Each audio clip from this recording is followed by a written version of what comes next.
Top ട്യൂഷന്റെ physics ട്യൂട്ടോറിയലിലേക്ക് എല്ലാവർക്കും സ്വാഗതം. ഇന്നത്തെ ട്യൂട്ടോറിയലിൽ സൗണ്ട് വേവ്സ് എന്ന ചാപ്റ്ററിലെ ഫോക്കസ്ഡ് ക്വസ്റ്റ്യൻസ് ആണ് ഡിസ്കസ് ചെയ്യാനായിട്ട് പോകുന്നത്. Question give some examples of oscillatory motion. അപ്പോൾ ഓസിലേറ്ററി മോഷന്റെ കുറച്ച് എക്സാമ്പിൾസ് ആണ് ചോദിച്ചിരിക്കുന്നത്. ഓസിലേറ്ററി മോഷൻ എന്ന് പറഞ്ഞാൽ എന്താണ്? ബാക്ക് ആൻഡ് ഫോർത്ത് മൂവ്മെന്റിനെയാണ് ഓസിലേറ്ററി മോഷൻ എന്ന് പറയുന്നത്, അല്ലെങ്കിൽ ടു ആൻഡ് ഫ്രോ റിപ്പീറ്റഡ് ആയിട്ടുള്ള ടു ആൻഡ് ഫ്രോ മോഷൻ. ഇപ്പോൾ ഡെയിലി ലൈഫിൽ നമുക്ക് ഈ ഓസിലേറ്ററി മോഷൻ കാണാനായിട്ട് പറ്റും. ഫോർ എക്സാമ്പിൾ ഊഞ്ഞാൽ നമ്മൾ എന്താണ് ടു ആൻഡ് ഫ്രോ ആയിട്ടുള്ള ഒരു മൂവ്മെന്റ് ആണ് അല്ലേ. അതുപോലെ തന്നെ പെൻഡുലം, പിന്നെ അതുപോലെ തന്നെ ഉള്ളതാണ് പെൻഡുലം ക്ലോക്ക്. ഇതും ഓസിലേറ്ററി മോഷന്റെ ഒരു എക്സാമ്പിൾ ആണ്. പിന്നെ എന്ന് പറയുന്നത് ട്യൂണിംഗ് ഫോർക്കാണ്. ഇതും ഓസിലേറ്ററി മോഷന്റെ എക്സാമ്പിൾ ആയിട്ട് വരും. സോ ഇതെല്ലാം നമ്മൾ ഇവിടെ ലിസ്റ്റ് ചെയ്തിട്ടുണ്ട്. അതെന്തൊക്കെയാണെന്ന് നോക്കാം. Swing, pendulum, tuning fork and pendulum clock. അപ്പോൾ ഇതൊക്കെയാണ് ഓസിലേറ്ററി മോഷന്റെ എക്സാമ്പിൾസ് എന്ന് പറയുന്നത്. Question consider the given situation and answer the following question. അപ്പോൾ ഇതാണ് ആ ഒരു സിറ്റുവേഷൻ എന്ന് പറയുന്നത്. Immerse in water A PVC pipe off 50 centimetre length and 4 centimetre diameter. Excite a tuning fork of frequency 512 Hz and hold it close to the mouth of the pipe. Vary the length of the air column inside the pipe by gradually raising both the tuning fork and the pipe. We can hear a louder sound. അതായത് തന്നിരിക്കുന്ന പിക്ചറിലുള്ള പോലെ തന്നെ, അതായത് നമ്മൾ ഇവിടെ ഒരു vessel വെച്ചിട്ടുണ്ട്. അതിൽ കുറച്ച് പകുതിയോളം വെള്ളം ഒഴിച്ചിട്ടുണ്ട്. ആൻഡ് അതിൻ്റെ ഉള്ളിലേക്ക് ഒരു 50 സെൻറ്റിമീറ്റർ ലെങ്ത് ഉള്ള പൈപ്പ് ഇമേഴ്സ് ചെയ്ത് വെക്കുക എന്ന് പറഞ്ഞാൽ ഉള്ളിലേക്ക് താഴ്ത്തി വെക്കുക. ആൻഡ് ഇതിൻ്റെ മൗത്ത് പോർഷൻ്റെ അടുത്ത് നമ്മളൊരു ട്യൂണിംഗ് ഫോർക്കും വെച്ചിട്ടുണ്ട്. അതായത് 512 Hz ഉള്ള ട്യൂണിംഗ് ഫോർക്ക്. അപ്പോൾ ഇവിടുത്തെ കണ്ടീഷൻ എന്താ പറയുന്നത് വെച്ചാൽ, നമ്മൾ ഈ പൈപ്പും ട്യൂണിംഗ് ഫോർക്കും മൂവ്മെൻറ്റ് ചെയ്യുന്ന സമയത്ത് മുകളിലേക്കും താഴത്തേക്കും മൂവ്മെൻറ്റ് ചെയ്യുമ്പോൾ ഒരു ലൗഡർ സൗണ്ട് പ്രൊഡ്യൂസ് ചെയ്യുന്നുണ്ട് എന്നാണ് പറയുന്നത്. അപ്പോൾ ഫസ്റ്റ് ക്വസ്റ്റ്യൻ എന്താണെന്ന് നോക്കാം. What could be the reason for this? അപ്പോൾ ഇതിൻ്റെ കാരണം എന്താണെന്നാണ് ചോദിച്ചിരിക്കുന്നത്. അപ്പോൾ തന്നിരിക്കുന്നത് എന്താണെന്ന് വെച്ചാൽ, ഈ ട്യൂണിംഗ് ഫോർക്കിൻ്റെ ഫ്രീക്വൻസി എന്ന് പറയുന്നത് 512 Hz ആണ്. ഓക്കെ, അപ്പം ഇത് വൈബ്രേറ്റ് ചെയ്യുന്ന സമയത്ത് എന്താണെന്ന് വെച്ചാൽ, ഈ പൈപ്പിൻ്റെ ഉള്ളിലുള്ള എയർ കോളംസും വൈബ്രേറ്റ് ചെയ്യാനായിട്ട് തുടങ്ങും. അങ്ങനെ വൈബ്രേറ്റ് ചെയ്യാൻ തുടങ്ങുന്ന സമയത്ത് നമ്മൾ എന്ത് ചെയ്യാണ്? ഇതിനെ പൈപ്പിനെയും അതുപോലെ തന്നെ ട്യൂണിംഗ് ഫോർക്കിനെയും മൂവ്മെൻറ്റ് ചെയ്യിപ്പിക്കുകയാണ്. അങ്ങനെ മൂവ്മെൻറ്റ് ചെയ്യുമ്പോൾ ഇതിൻ്റെ ഉള്ളിലുള്ള എയർ കോളംസിൻ്റെ ലെങ്ത്തിന് വ്യത്യാസം വരും. അങ്ങനെ ലെങ്ത്തിന് വ്യത്യാസം വരുന്ന സമയത്ത് അതിൽ നാച്ചുറൽ ഫ്രീക്വൻസിക്കും വ്യത്യാസം വരും. അപ്പം നമ്മൾ പഠിച്ചിട്ടുണ്ടായിരുന്നു നേരത്തെ factors that effects the natural frequency. അപ്പോൾ അതിലൊന്നാണ് ഈ ലെങ്ത് എന്ന് പറയുന്നത്. അപ്പോൾ ഇവിടെ പൈപ്പിൻ്റെ ലെങ്ത് മാറുമ്പോൾ അതിനുള്ളിലുള്ള എയർ കോളത്തിൻ്റെ എന്താണ് ഫ്രീക്വൻസിയും മാറ്റം വരും, നാച്ചുറൽ ഫ്രീക്വൻസിയും മാറ്റം വരും. അങ്ങനെ വൺസ് മാറ്റം വന്നു കഴിഞ്ഞ് കഴിഞ്ഞാൽ ഈ ഫ്രീക്വൻസി, ട്യൂണിംഗ് ഫോർക്കിൻ്റെ ഫ്രീക്വൻസി അതുപോലെ തന്നെ എയർ കോളത്തിൻ്റെ നാച്ചുറൽ ഫ്രീക്വൻസിയും മാച്ച് ആവും. അങ്ങനെ മാച്ച് ആയി കഴിഞ്ഞ് കഴിഞ്ഞാൽ അവിടെ നടക്കുന്ന കൺസെപ്റ്റിൻ്റെ പേരാണ് റെസൊണൻസ്. അപ്പോൾ റെസൊണൻസ് എന്ന് പറയുന്ന കൺസെപ്റ്റ് ഉണ്ടായി കഴിഞ്ഞ് കഴിഞ്ഞാൽ എന്താ സംഭവിക്കുക എന്ന് വെച്ചാൽ, ഇതിനുള്ളിലുള്ള എയർ കോളംസ് മാക്സിമം ആംപ്ലിറ്റ്യൂഡിൽ വൈബ്രേറ്റ് ചെയ്യാൻ തുടങ്ങും. അങ്ങനെ മാക്സിമം ആംപ്ലിറ്റ്യൂഡിൽ വൈബ്രേറ്റ് ചെയ്യുന്ന സമയത്താണ് എന്ത് പ്രൊഡ്യൂസ് ചെയ്യുന്നത്? ലൗഡർ സൗണ്ട് പ്രൊഡ്യൂസ് ചെയ്യുന്നത്. സോ ഇതാണ് അതിൻ്റെ റീസൺ. അപ്പോൾ അത് നമ്മൾ ഇവിടെ എക്സ്പ്ലെയിൻ ചെയ്തിട്ടുണ്ട്. അതെങ്ങനെയാണെന്ന് നോക്കാം. Answer: when the tuning fork of 512 Hz is excited and held near the mouth of the PVC pipe, the air column inside the pipe begins to vibrate. Gradually raise the pipe, the length of the air column changes, affecting its natural frequency. The air column's natural frequency matches the frequency of the tuning fork. This results in resonance. The air column vibrates with maximum amplitude, producing a louder sound. ഈ video ഉപകാരപ്പെട്ടുവെങ്കിൽ like ചെയ്യൂ, share ചെയ്യൂ. Question: A tuning fork of frequency 512 Hz is excited and its stem is pressed on a table. Understand the situation and answer the following. Okay, അതായത് എന്താണെന്ന് വെച്ചാൽ, ഒരു ടേബിളിൻ്റെ മുകളിൽ 512 Hz frequency ഉള്ളൊരു ട്യൂണിംഗ് ഫോർക്ക് എക്സൈറ്റ് ചെയ്ത് വെച്ചിട്ടുണ്ട്. അതിൻ്റെ സ്റ്റെം ഭാഗം പ്രസ് ചെയ്ത് വെച്ചിട്ടുണ്ടെന്ന് പറഞ്ഞാൽ ഇതാണ് സ്റ്റെം ഭാഗം. അതിനെ ടേബിളിൻ്റെ മുകളിലേക്ക് പ്രസ് ചെയ്ത് വെച്ചിട്ടുണ്ട്. ഓക്കെ, ഇതാണ് സിറ്റുവേഷൻ. അപ്പോൾ ഫസ്റ്റ് ക്വസ്റ്റ്യൻ എന്താണെന്ന് നോക്കാം. Does the table vibrate in this situation? അപ്പോൾ ഇതിൽ ടേബിൾ വൈബ്രേറ്റ് ആവോ ഇല്ലയോ എന്നാണ് ചോദ്യം. അപ്പോൾ ഇവിടെ എന്താ നടക്കുന്നത് വെച്ചാൽ ഇത് എക്സൈറ്റ് ആയിട്ടുള്ളൊരു ട്യൂണിംഗ് ഫോർക്കാണല്ലോ. അപ്പോൾ ഇത് ടേബിളിൻ്റെ മുകളിൽ പ്രസ് ചെയ്ത് വെക്കുന്ന സമയത്ത് എന്താവും, ഇതിലെ വൈബ്രേഷൻ ടേബിളിലേക്കും കൂടി ട്രാൻസ്ഫർ ആവും. അപ്പോൾ ടേബിളിൻ്റെ വൈഡ് ഏരിയ ആയതുകൊണ്ട് തന്നെ ഇത് ടേബിളിൻ്റെ മൊത്തം ഭാഗത്തേക്കും എന്ത് ചെയ്യാണ്, വൈബ്രേഷൻ ട്രാൻസ്ഫർ ആവും. അപ്പോൾ ഇത് വൈബ്രേറ്റ് ആയതുകൊണ്ട് തന്നെ എന്താവും, ഈ കേസിൽ ടേബിളും വൈബ്രേറ്റ് ആകും. അപ്പം ക്വസ്റ്റ്യൻ എയിൻ്റെ ആൻസർ എന്ന് പറയുന്നത് ടേബിൾ വൈബ്രേറ്റ് ആകും എന്നുള്ളതാണ്. സോ ഇതിൻ്റെ എക്സ്പ്ലനേഷൻ എങ്ങനെയാണെന്ന് നോക്കാം. Yes, the table vibrates when the stem of the excited tuning fork is pressed against it. ഇനി next question, what is this phenomenon known as? അപ്പോൾ ഈ ഒരു ഫിനോമിനെ എന്താ പറയുക എന്നുള്ളതാണ്. ഇപ്പോൾ ഇവിടെ എന്താ നടക്കുന്നത് വെച്ചാൽ ഈ ഒരു ട്യൂണിംഗ് ഫോർക്കിൻ്റെ വൈബ്രേഷൻ ടേബിളിലേക്കും ട്രാൻസ്ഫർ ആയി ടേബിളിനെയും വൈബ്രേറ്റ് ചെയ്യിപ്പിക്കുകയാണ് അല്ലേ. അപ്പോൾ ഇവിടെ ഈ ട്യൂണിംഗ് ഫോർക്കിൻ്റെ വൈബ്രേഷൻ എന്ന് പറയുന്ന ഒരു എക്സ്റ്റേണൽ ഫോഴ്സ് ആയിട്ടാണ് ആക്ട് ചെയ്യുന്നത്. അപ്പോൾ വെന്നെവർ ഒരു എക്സ്റ്റേണൽ ഫോഴ്സ് മറ്റൊരു ഒബ്ജക്റ്റിനെ ഷെയ്ക്ക് ചെയ്യാനോ അല്ലെങ്കിൽ വൈബ്രേറ്റ് ചെയ്യാനോ ഫോഴ്സ് ചെയ്ത് കഴിഞ്ഞാൽ ആ ഒരു ഫിനോമിനൻ്റെ പേരെന്തായിരിക്കും, ഫോഴ്സ്ഡ് വൈബ്രേഷൻ എന്നായിരിക്കും. അപ്പോൾ ഇവിടെ നടക്കുന്നത് എന്ത് ഫിനോമിനൻ ആണെന്ന് ചോദിച്ചാൽ ഫോഴ്സ്ഡ് വൈബ്രേഷൻ എന്നാണ്. ഓക്കെ, സോ ഇതിൻ്റെ ആൻസർ ഫോഴ്സ്ഡ് വൈബ്രേഷൻ.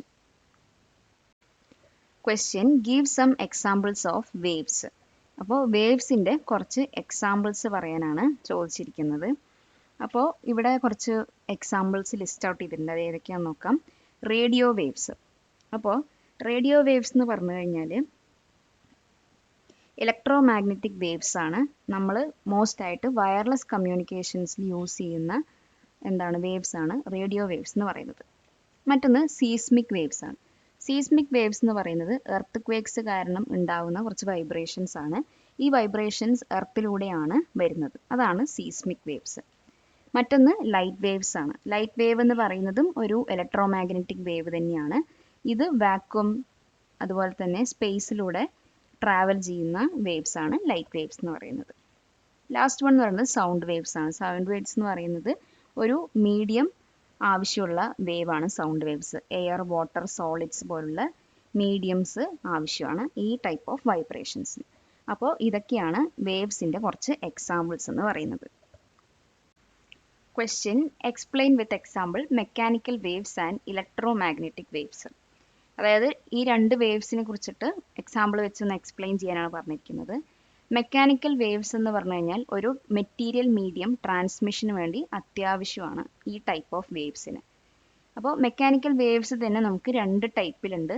ഒന്ന് ട്രാൻസ്വേഴ്സ് വേവ് എന്ന് പറയും, മറ്റൊന്ന് ലോഞ്ചിറ്റ്യൂഡിനൽ വേവ്സ് എന്ന് പറയും.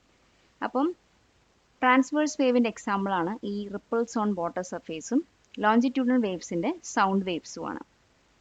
ഇനി നെക്സ്റ്റ് ഇലക്ട്രോ മാഗ്നറ്റിക് വേവ്സ്. അപ്പോൾ ഈ ടൈപ്പ് ഓഫ് വേവ്സിന് അങ്ങനെ ഒരു മെറ്റീരിയൽ മീഡിയം ഒന്നും ട്രാൻസ്മിഷനായിട്ട് ആവശ്യമില്ല. സ്പേസ് അല്ലെങ്കിൽ വാക്വത്തിൽ തന്നെ ട്രാവൽ ചെയ്യാനായിട്ട് പറ്റും.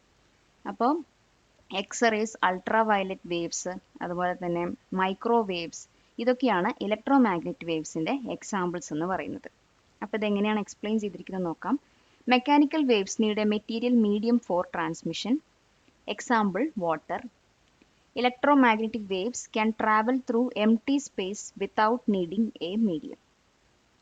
Example microwave, X-ray, ultraviolet waves. അപ്പോൾ ഇതൊക്കെയാണ് ആൻസർ എന്ന് പറയുന്നത്. Question, observe the graphic illustration and answer the following. അപ്പോൾ ഇതാണ് നമുക്ക് തന്നിരിക്കുന്ന ഗ്രാഫിക് ഇലസ്ട്രേഷൻ. രണ്ട് വേവ്സിൻ്റെ ഗ്രാഫാണ് തന്നിരിക്കുന്നത്. അപ്പം ക്വസ്റ്റ്യൻ എന്താണെന്ന് നോക്കാം. ആദ്യം, what is the wave length of wave 1 and wave 2? അപ്പോൾ തന്നിരിക്കുന്ന രണ്ട് വേവ്സിൻ്റെയും വേവ് ലെങ്ത് കണ്ടുപിടിക്കാനാണ് പറഞ്ഞിരിക്കുന്നത്. സോ ഇവിടെ നമുക്ക് നോക്കിയാൽ കാണാൻ പറ്റും ഒരു വേവ് കംപ്ലീറ്റ് സൈക്കിൾ എന്ന് പറയുന്നത് ഇതാണ്. ഒരു കംപ്ലീറ്റ് സൈക്കിൾ എന്ന് പറയുന്നത് ഒരു ക്രസ്റ്റും ഒരു ട്രോഫും അടങ്ങിയതാണെന്ന് നമ്മൾ പഠിച്ചു. അപ്പം ഇതിൽ രണ്ട് പോയിന്റ്സ് ആണ് വേവ് ലെങ്ത് എന്ന് പറയുന്നത്. ഓക്കെ, അപ്പം 0, 4 ഇതാണ് ആ രണ്ട് കോൺസിക്യൂട്ടീവ് പോയിന്റ്സ്. സോ വേവ് 1ൻ്റെ വേവ് ലെങ്ത് 4 ആണ്. ഇനി നെക്സ്റ്റ് വേവ് 2ൻ്റെ കേസ്. വേവ് 2ൻ്റെ കേസിൽ നോക്കുമ്പോൾ ഇതൊരു കംപ്ലീറ്റ് സൈക്കിളാണ്. അപ്പോൾ ഈ രണ്ട് കോൺസിക്യൂട്ടീവ് പോയിന്റ്സിൻ്റെ ഡിസ്റ്റൻസിനെയാണ് വേവ് ലെങ്ത് എന്ന് പറയുക. സോ 0 to 2 എന്ന് പറയുന്നത് വേവ് 2ൻ്റെ വേവ് ലെങ്ത് ആണ്. അപ്പോൾ ഇതിൻ്റെ ആൻസർ എങ്ങനെ എഴുതിയിരിക്കും നോക്കാം. Wave 1 equals to 4 and wave 2 equals to 2. ഈ next question, If both the waves takes 1 second to travel a distance of 12 meter, what is the frequency of the wave? അതായത് ഈ രണ്ട് വേവ്സും ഒരു സെക്കൻഡിൽ 12 മീറ്റർ ഡിസ്റ്റൻസ് കവർ ചെയ്തു. അങ്ങനെയാണെങ്കിൽ ഈ രണ്ട് വേവ്സിൻ്റെയും ഫ്രീക്വൻസി എന്താണ് എന്നാണ് ചോദിച്ചിരിക്കുന്നത്. ഓക്കെ, അപ്പോൾ നമുക്കത് എന്താണ് speed of a wave equals to frequency into wavelength എന്ന ഫോർമുല യൂസ് ചെയ്തിട്ട് എന്ത് കണ്ടുപിടിക്കാം? ഫ്രീക്വൻസി കണ്ടുപിടിക്കാം. കാരണം നമുക്കിവിടെ സ്പീഡ് തന്നിട്ടുണ്ട് 12 മീറ്റർ ആണ്. അതായത് ഒരു സെക്കൻഡിൽ 12 metre. So 12 metre per second speed ഉണ്ട്. ലാസ്റ്റ് ക്വസ്റ്റ്യനിൽ നമ്മൾ രണ്ട് വേവ്സിൻ്റെയും വേവ് ലെങ്ത്തും കണ്ടുപിടിച്ച് വെച്ചു. അപ്പോൾ നമുക്ക് അത് വെച്ചിട്ട് എന്ത് കണ്ടുപിടിക്കാം? ഫ്രീക്വൻസി കണ്ടുപിടിക്കാം. Answer by using the formula speed of a wave equal to frequency into wavelength. നമുക്ക് എന്താ കണ്ടുപിടിക്കേണ്ടത്? ഫ്രീക്വൻസിയാണ് കണ്ടുപിടിക്കേണ്ടത്. അപ്പം നമ്മൾ എന്ത് ചെയ്തു? ഈ വേവ് ലെങ്ത്തിനെ ഇങ്ങോട്ട് കൊണ്ടുപോയി. അപ്പോൾ frequency equal to speed by wavelength എന്നായി. അപ്പം ഇവിടെ സ്പീഡ് തന്നിട്ടുണ്ട് 12 മീറ്റർ. അപ്പോൾ വേവ് വണ്ണിൻ്റെ വേവ് ലെങ്ത് എന്ന് പറയുന്നത് 4 ആണ്. അപ്പോൾ 12/4 ഈക്വൽ ടു 3 ഹേർട്സ് ആണ് വേവ് വണ്ണിൻ്റെ ഫ്രീക്വൻസി. സിമിലർലി എന്താണ് 12/2, അതായത് 12 മീറ്റർ പെർ സെക്കൻഡ് സ്പീഡ് ഉണ്ട്. രണ്ടാമത്തെ വേവിൻ്റെ വേവ് ലെങ്ത് 2 ആണ്. അപ്പോൾ 12/2 എന്ന് പറയുമ്പോൾ 6 ഹേർട്സ്. ഇതാണ് വേവ് 2ൻ്റെ ഫ്രീക്വൻസി. അപ്പോൾ രണ്ട് ഫ്രീക്വൻസീസ് കണ്ടുപിടിച്ചു. ഹൈസ്കൂളിൽ അക്കാഡമിക് എക്സലൻസിന് തയ്യാറാവുന്ന സ്റ്റുഡൻസിന് ഒരു സന്തോഷ വാർത്ത. ടോപ്പ് ട്യൂഷൻ്റെ എക്സ്പീരിയൻസ് ടീച്ചേഴ്സ് നിങ്ങൾക്ക് എക്സെപ്ഷണൽ അക്കാഡമിക് കോച്ചിങ് നൽകുന്നു. റെഗുലർ ക്ലാസ്സസിന് പുറമെയുള്ള ടോപ്പ് ട്യൂഷൻ്റെ വീഡിയോ നോട്ട്സും റെഗുലർ ടെസ്റ്റുകളും നിങ്ങളുടെ അക്കാഡമിക് പെർഫോമൻസ് ബൂസ്റ്റ് ചെയ്യുന്നു. ഞങ്ങളുടെ സ്മോൾ ബാച്ച് സൈസ് സ്റ്റുഡൻസിന് ഇൻഡിവിജ്വൽ അറ്റൻഷൻ എൻഷുർ ചെയ്യുന്നു. ടോപ്പ് ട്യൂഷൻ്റെ എക്സാം റിവിഷൻ ആൻഡ് എക്സാം പ്രിപ്പറേഷനിലൂടെ ഉയർന്ന മാർക്കുകൾ സ്കോർ ചെയ്യാം. ഞങ്ങളുടെ face to face class join ചെയ്യുവാൻ ഇന്ന് തന്നെ വിളിക്കുക 8006066363. അപ്പോൾ നമ്മൾ നേരത്തെ ഡിസ്കസ് ചെയ്ത ക്വസ്റ്റ്യൻ്റെ പാർട്ട് സി ആണ്. Which wave has A longer wave length and higher frequency? അപ്പോൾ ഏത് വേവിനാണ് കൂടുതൽ വേവ് ലെങ്ത്തും അതുപോലെ തന്നെ ഫ്രീക്വൻസി ഉള്ളതെന്നാണ് ചോദിച്ചിരിക്കുന്നത്. അപ്പോൾ ലാസ്റ്റ് രണ്ട് ക്വസ്റ്റ്യനിലും നമ്മൾ രണ്ട് വേവ്സിൻ്റെയും വേവ് ലെങ്ത്തും ഫ്രീക്വൻസിയും കണ്ടുപിടിച്ചിരുന്നു. അതിൽ ഫസ്റ്റ് ക്വസ്റ്റ്യനിൽ രണ്ടിൻ്റെയും വേവ് ലെങ്ത്ത് കണ്ടുപിടിച്ചു. അപ്പോൾ വേവ് വണ്ണിൻ്റെ വേവ് ലെങ്ത്ത് 4 മീറ്ററും 2 മീറ്റർ എന്ന് കിട്ടി വേവ് 2ൻ്റെ. ആൻഡ് ഫ്രീക്വൻസിയിൽ വേവ് വണ്ണിൻ്റെ 3 ഹേർട്സ് എന്നും വേവ് 2ൻ്റെ 6 ഹേർട്സ് എന്നും കിട്ടി. അപ്പോൾ രണ്ടും വെച്ച് കമ്പയർ ചെയ്ത് നോക്കുമ്പോൾ എന്താ നമുക്ക് കിട്ടുന്നത്?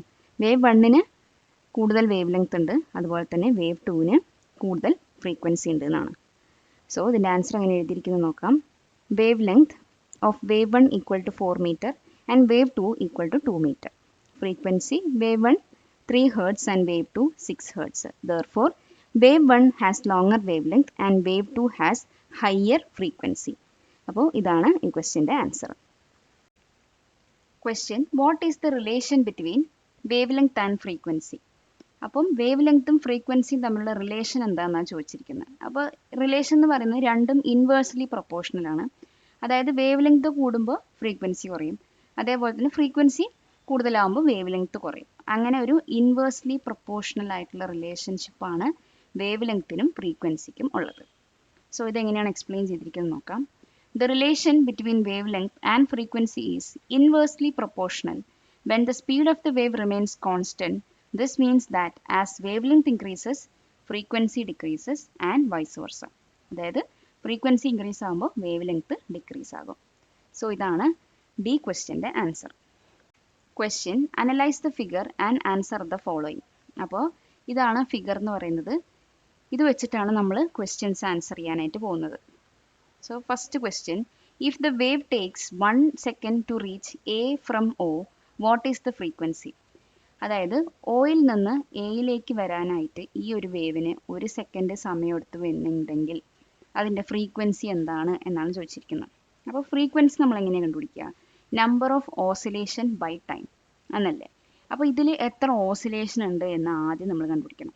ഓസിലേഷൻ എന്ന് പറഞ്ഞാൽ ഈ ഒരു സൈക്കിൾ, ഈ ഒരു സൈക്കിൾ, ഈ ഒരു സൈക്കിൾ. അപ്പോൾ ഇങ്ങനെ എത്ര സൈക്കിൾ ഉണ്ട് അല്ലെങ്കിൽ എത്ര നമ്പർ ഓഫ് ഓസിലേഷൻ ഉണ്ട് ഡിവൈഡഡ് ബൈ ടൈം. ടൈം നമുക്ക് ഇവിടെ ക്വസ്റ്റ്യനിൽ തന്നെ തന്നിട്ടുണ്ട്. അപ്പോൾ ഓസിലേഷൻ ഇവിടെ നോക്കുകയാണെങ്കിൽ 1 2 3. അപ്പോൾ ഇവിടെ 3 ഓസിലേഷൻ ഉണ്ട്, ടൈം തന്നിട്ടുണ്ട്. അപ്പോൾ നമുക്ക് ഫ്രീക്വൻസി കണ്ടുപിടിക്കുന്ന ഫോർമുലയിൽ ഡയറക്റ്റ് അപ്ലൈ ചെയ്തിട്ട് ഫ്രീക്വൻസി കണ്ടുപിടിക്കാം. So answer frequency equal to number of oscillation by time. ഇപ്പോൾ നമ്പർ ഓഫ് ഓസിലേഷൻ നമ്മൾ കണ്ടുപിടിച്ചു 3, ടൈം 1 സെക്കൻഡ് ആണ്. അപ്പോൾ 3/1 equal to 3 hertz.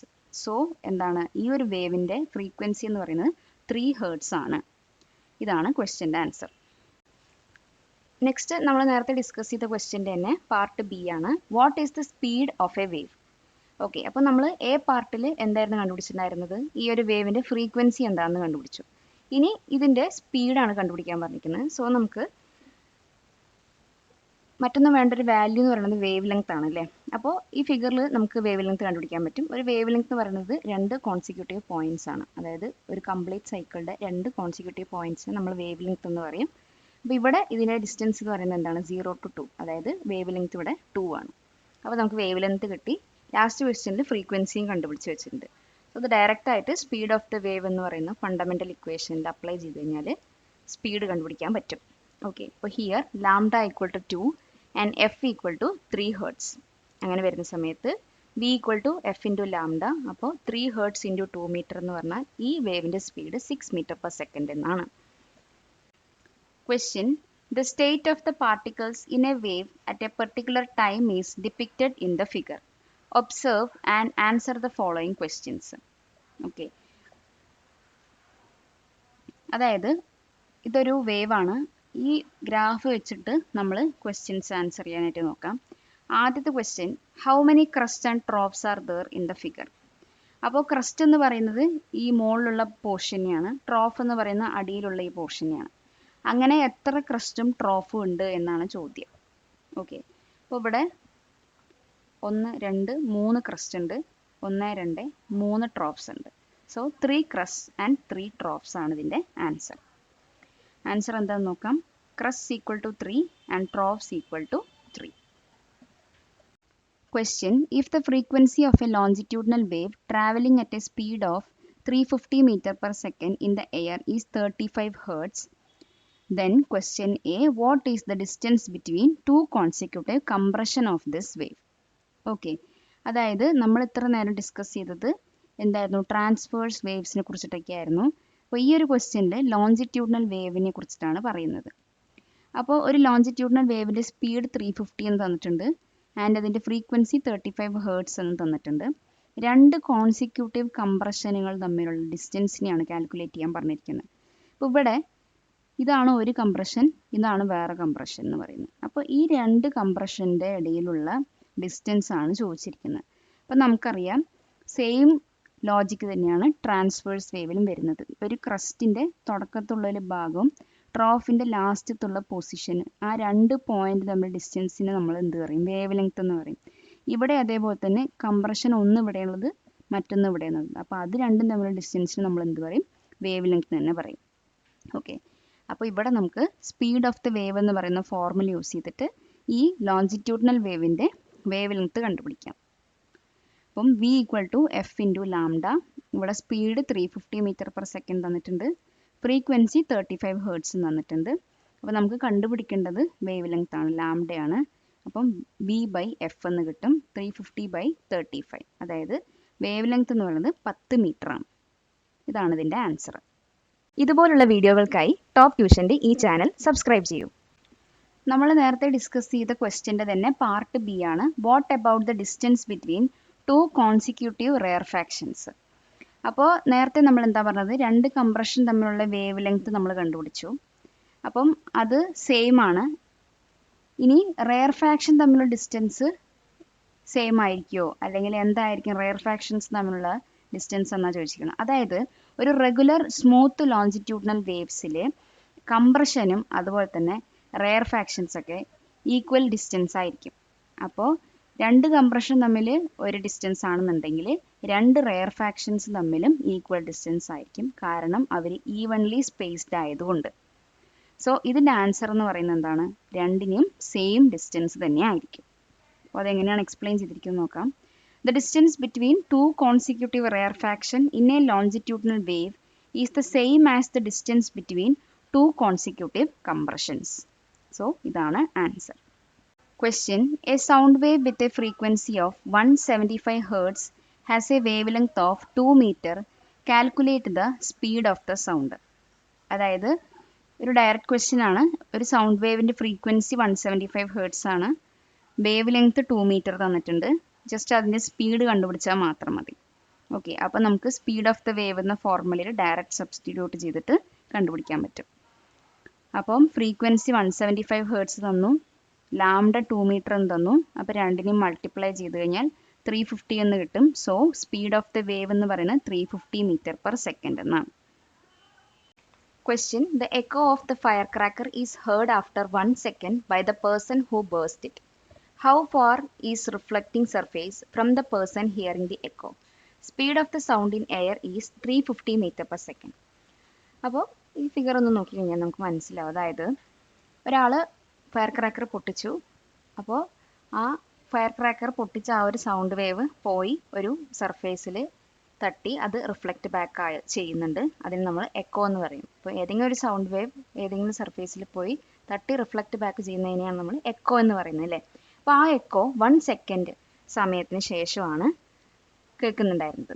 Okay, so നമ്മളോട് കണ്ടുപിടിക്കാൻ പറഞ്ഞിരിക്കുന്നത് ആ റിഫ്ലക്റ്റിംഗ് സർഫേസും ആ പേഴ്സണും തമ്മിലുള്ള ആ ഒരു ഡിസ്റ്റൻസിനെയാണ് കണ്ടുപിടിക്കാൻ പറഞ്ഞിരിക്കുന്നത്. ഇവിടെ speed of the sound 350 metre per second എന്ന് പറഞ്ഞിട്ടുണ്ട്. ടൈം ഇവിടെ തന്നിട്ടുണ്ട് 1 സെക്കൻഡ് എന്ന്. അപ്പോൾ നമുക്കിതിൻ്റെ ആൻസർ എങ്ങനെ എഴുതി നോക്കാം. Given speed of the wave equal to 350 metre per second and time equal to 1/2 seconds. അതായത് ഈ റിഫ്ലക്റ്റിംഗ് സർഫേസിലേക്ക് സൗണ്ട് വേവ് പോകുന്ന ഒരു ടൈമിലാണ്, അതേപോലെ തന്നെ റിട്ടേൺ ബാക്ക് ചെയ്യുന്ന ഒരു ടൈം. അങ്ങനെ ടോട്ടലായിട്ടാണ് ഇവിടെ 1 സെക്കൻഡ് എന്ന് പറഞ്ഞിരിക്കുന്നത്. സോ നമുക്കിവിടെ ആക്ച്വൽ ടൈം കണ്ടുപിടിക്കണമെന്നുണ്ടെങ്കിൽ എന്ത് ചെയ്യണം, ഇതിനെ ഡിവൈഡ് ബൈ 2 എന്ന് ചെയ്യണം. സോ 1/2 സെക്കൻഡ്സ് എന്ന് പറഞ്ഞാൽ 0.5 സെക്കൻഡ്സ്. ഇവിടെ മെൻഷൻ ചെയ്തിട്ടുണ്ട് time measure include both the travel to the surface and return. അതാണ് ഈ 1 സെക്കൻഡ്. അപ്പോൾ ഡിവൈഡ് ചെയ്തു 0.5 എന്ന് കിട്ടി. ഇനി നെക്സ്റ്റ് നമ്മുടെ distance equal to speed into time എന്ന ഫോർമുല യൂസ് ചെയ്തിട്ട് ഇതിൻ്റെ ഡിസ്റ്റൻസ് കണ്ടുപിടിക്കും. സോ 350 × 0.5 എന്ന് പറഞ്ഞാൽ 175 മീറ്റർ ആണ് ഈ റിഫ്ലക്റ്റിംഗ് സർഫേസ് ഈ പേഴ്സണുമായിട്ടുള്ള ഒരു ഡിസ്റ്റൻസ് എന്ന് പറയുന്നത്. Question: If an ultrasonic wave emitted by a transmitter installed on a ship on the surface of the water strikes a rock at the bottom of the sea and returns after 0.2 seconds, what is the distance from the ship to the rock? Consider the speed of ultrasonic waves in sea water as 1522 meter per second. അപ്പോൾ ഇവിടെ തന്നിരിക്കുന്നത് എന്താണെന്ന് വെച്ചാൽ ഇത് ultrasonic waves emit ചെയ്യുന്ന ട്രാൻസ്മിറ്ററാണ് നമ്മൾ ഈ കാണിക്കുന്ന പിക്ചർ. ഇതൊരു ഷിപ്പിൻ്റെ അടിയിൽ ഇൻസ്റ്റാൾ ചെയ്തിട്ടുണ്ടാകും.